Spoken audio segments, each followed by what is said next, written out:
Hey guys, this is Vita0800 here once again, and today I'll be doing a movie review on Teenage Mutant Ninja Turtles Mutant Mayhem. So basically what the plot is about these teenagers who get out of the sewer when they were babies, and Splinter adopt them when they were baby turtles, and also when they got into teenagers, they help April to stop Superfly, and help the city to stop Superfly by destroying the city. So that's basically what the plot is about this movie. Now, what do I think of this movie?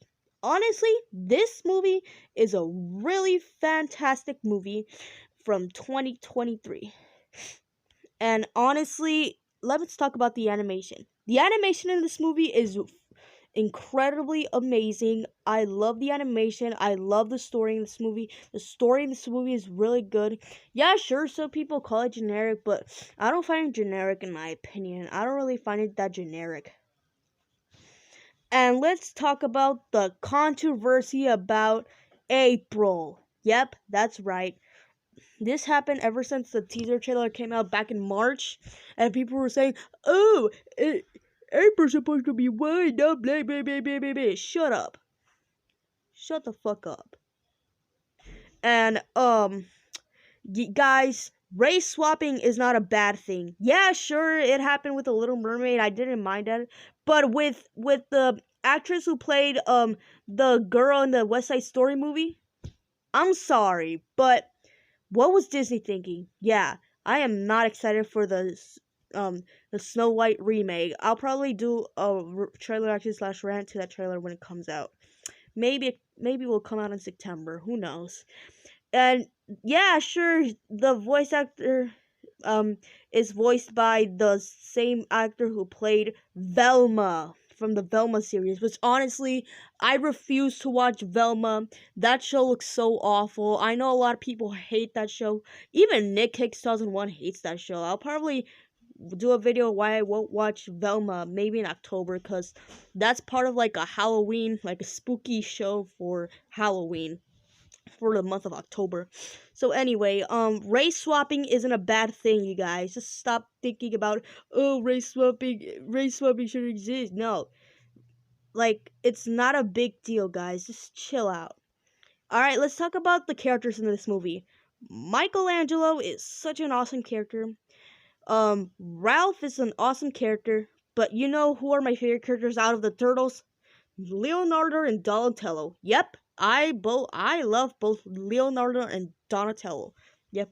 Now let's talk about the other characters. So I already talked about April, which she's an underrated character, honestly. Splinter, he's actually a great character. He's actually a great father to the Turtles, honestly.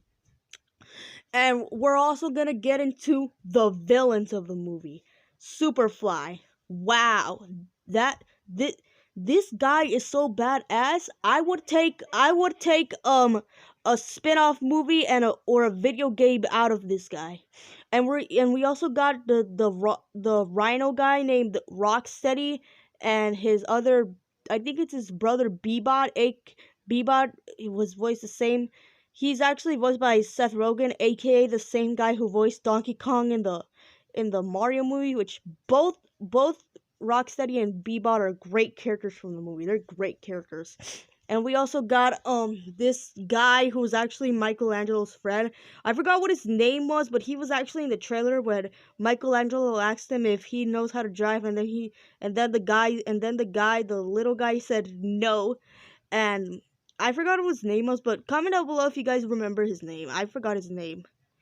Also, yeah, honestly, this movie did pretty well at the box office, honestly. And this movie had great marketing. This movie was marketed at Pizza Hut. This movie was marketed everywhere at Target and Walmart. Yeah, I saw a lot of merchandise for that movie when I was at the toy section for Target and Walmart, obviously. And honestly, this is actually a really awesome movie. This movie has actually saved the company for Nickelodeon movies. After we got that piece of crap Paws of Fury movie, which That movie's a piece of crap.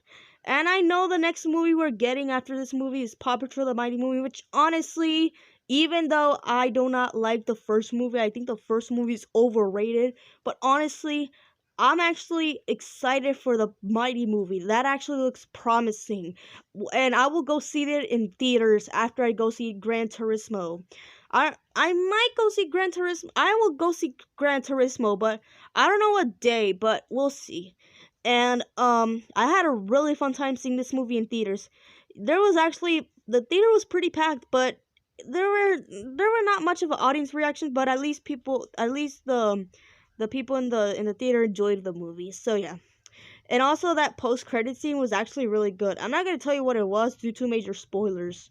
Yeah, I'm sure I know this review is kind of late because I was very busy with other stuff and I had to do back to school shopping, etc. I had to do schoolwork, etc. Also, yeah. And I really enjoyed this movie.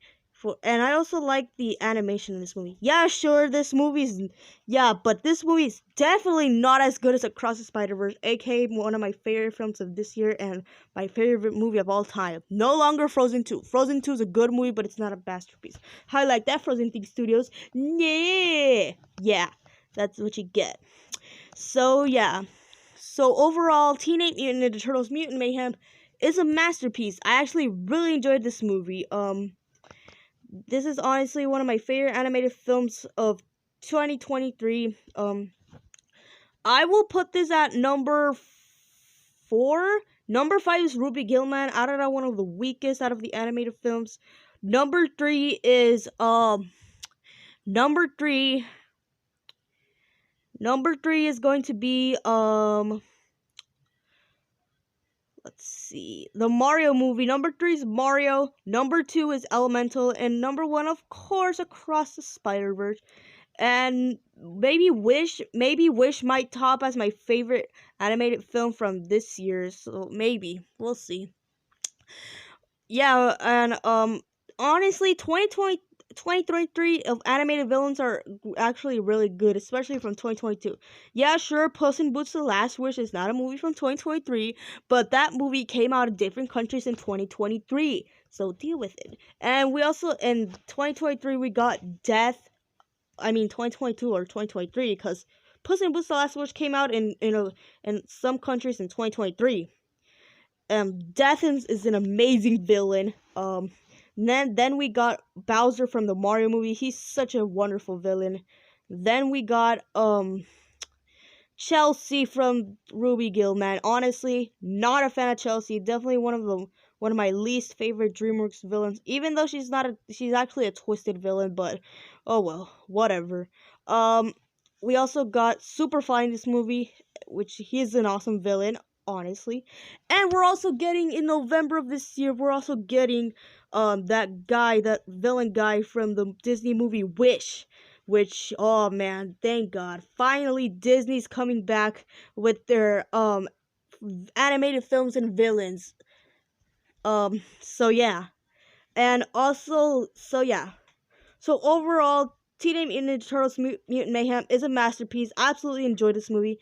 So yeah, I know this review is kind of late because I was pretty busy with other stuff, with school, etc.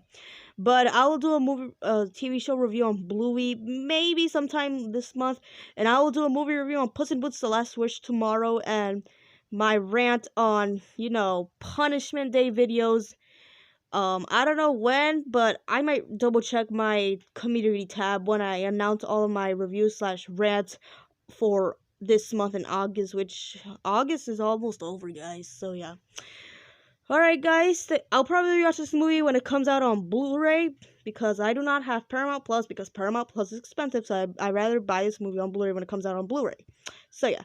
Alright, guys, thanks so much for watching. Don't forget to like, subscribe, and comment, and I'll see you guys in my next video. So stay tuned for my review on Bluey, stay tuned for my review on Puss in Boots: The Last Wish tomorrow, and stay tuned for my rant on Punishment videos sometime this week. So yeah. Alright, guys, I'll see you guys next time, and bye! Peace out, guys.